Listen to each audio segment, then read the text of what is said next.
Imagine standing in the middle of a room filled with stuff like books you've never read, clothes you haven't worn in years, gadgets that promise convenience but mostly collect dust.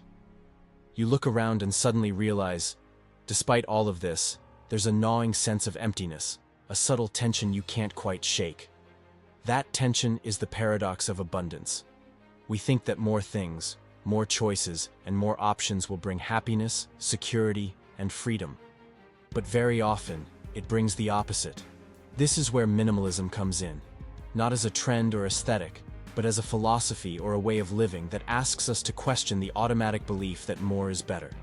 It's about clarity. It's about focusing on what truly matters and letting go of what doesn't. But why does less feel like more?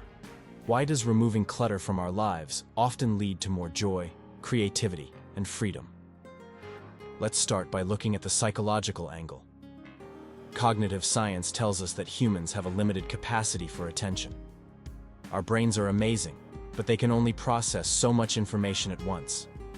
Every object, every commitment, every obligation consumes a fraction of that attention. When our lives are filled with stuff, it's not just physical clutter, it's mental clutter too. Studies show that people who live in cluttered environments tend to feel more stressed, more distracted, and less able to focus. Minimalism isn't just about having fewer things, it's about freeing your mind. When you remove the excess, your attention can flow to what actually matters. But minimalism isn't purely modern psychology. Philosophers have wrestled with this tension for centuries. Think of the Stoics like Epictetus, Marcus Aurelius, and Seneca. They didn't need a minimalist Instagram feed to understand that external possessions don't define our happiness. Marcus Aurelius wrote about focusing on what is within our control and letting go of attachment to what is not. Minimalism, in this sense, is deeply philosophical. It's the practice of distinguishing between what is essential and what is extraneous, between what enriches the soul and what distracts it. Imagine the mental energy you waste every day thinking about things that don't matter. The apps you scroll through endlessly. The emails that don't require a reply. The objects that sit idle but scream for attention subconsciously. Every choice you make, every item you own, subtly demands a piece of your mind. Minimalism invites you to reclaim that energy. It asks, what could you do if you weren't burdened by the excess? Let's bring in some practical reflection. Minimalism starts with awareness. You might begin with your physical space, your closet, your shelves, your desk. Notice the items you haven't used in months or years. Ask yourself honestly, does this serve me? Does it add meaning, functionality, or joy? If not, why is it still here? The act of letting go isn't just organizational, it's deeply psychological. It challenges your attachment, your fear of scarcity, your habit of accumulating to fill an inner void. And it's not just about things. Minimalism extends to habits, relationships, and commitments. Have you ever felt overwhelmed by endless obligations, social media pressures, or endless notifications? These are forms of clutter too, saying no to what doesn't serve you, whether it's a toxic relationship or a time-draining habit, is part of the philosophy. Less, in this context, doesn't mean emptiness, it means freedom. Freedom to focus, freedom to breathe, freedom to live intentionally. Consider the ancient Japanese philosophy of wabi-sabi, which celebrates simplicity, imperfection, and the beauty of natural limitations. Wabi-sabi teaches that life doesn't need to be flashy or excessive to be meaningful. Minimalism, in essence, is a modern extension of this philosophy. It's the art of creating space for thought, for creativity, for connection, by removing the unnecessary. Neuroscience supports this too.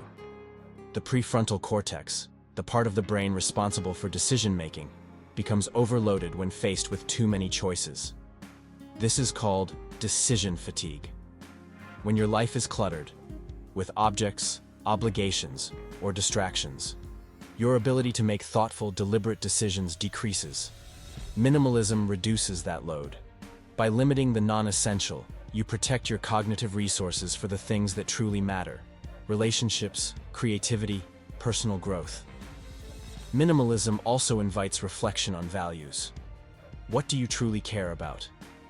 What experiences, relationships, and pursuits give your life meaning? Often, we realize that happiness doesn't come from owning the latest gadgets or accumulating a bigger wardrobe. It comes from experiences, from connection, from living in alignment with our values. Minimalism is a lens for seeing clearly what matters most, and a practice for reshaping your life around it. Imagine the freedom of walking into your home and seeing only what truly brings you joy or serves a purpose. Imagine checking your calendar and realizing that each commitment aligns with your priorities, instead of filling your schedule with meaningless busyness. Minimalism transforms life from a constant chase for more into a practice of mindful presence. And here's where it gets deeper. Minimalism isn't just external, it's internal. It's about mental and emotional decluttering too. Holding on to grudges, obsessing over the past, constantly worrying about the future. These are forms of psychological clutter. Practices like meditation, journaling, and mindful reflection help clear this internal space. By letting go of mental noise, you create room for clarity, creativity, and peace. Minimalism, in this sense, becomes a lifestyle of intentionality, both inside and out. Philosophers from various traditions reinforce this. Buddhist teachings on detachment resonate strongly with minimalism. The Buddha emphasized that suffering often arises from attachment, to objects, to desires, to outcomes. By simplifying and letting go of what is not essential, we reduce suffering and create space for equanimity and contentment. Stoicism, too, reminds us that the external world is beyond our control. Freedom comes from focusing on what is within our power. Minimalism operationalizes these teachings in the modern world. How many do you genuinely need? How many distract you? How many subtly dictate your daily choices? Minimalism challenges us to answer these questions honestly, to confront our attachments, and to reclaim autonomy over our time, space, and mind. Minimalism also fosters gratitude. When we let go of the non-essential, we learn to appreciate the essential. A clean, organized space feels calming.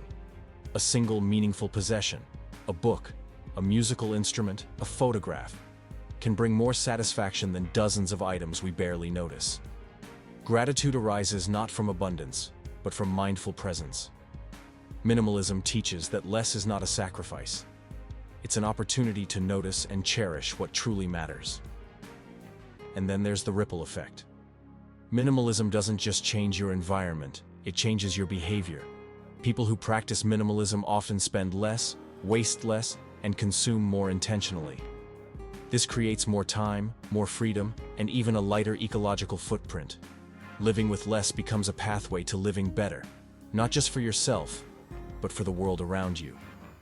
Imagine a life where every object, every commitment, every thought has a purpose. Imagine the mental clarity, the focus, the sense of liberation. This isn't fantasy. It's a life many minimalists report experiencing when they strip away the excess and embrace what truly matters. Minimalism, at its core, is a philosophy of choice. It's a conscious decision to prioritize, to curate, to embrace intentional living. It's not about following a trend. It's about understanding the nature of fulfillment. It's about realizing that happiness and freedom are rarely found in accumulation. They are found in clarity, purpose, and focus. So, what steps can you take to embrace minimalism today? Start small. Look around a single space in your home. Identify 3 items you no longer need. Ask yourself, do they serve me or do they distract me?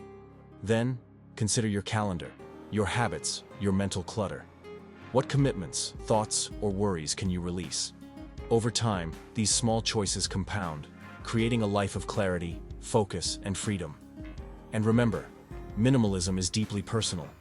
What is essential for one person may be clutter for another. The key is reflection, mindfulness, and intentionality. By choosing what matters, you create space for joy, for growth, for presence. So as you look around your life today, ask yourself, what can I let go of? What can I simplify? What can I release so that what remains can truly shine? Minimalism is more than a style. It's a practice, a philosophy, and ultimately, a path toward living more fully with less. If this reflection spoke to you, if it made you reconsider your surroundings, your habits, or your mind, then take a step today. Like this video, Subscribe for more content that dives deep into philosophy, psychology, and intentional living. And share it with someone who might benefit from a little clarity in a cluttered world. Minimalism isn't just a practice, it's a perspective, and it starts with a single choice.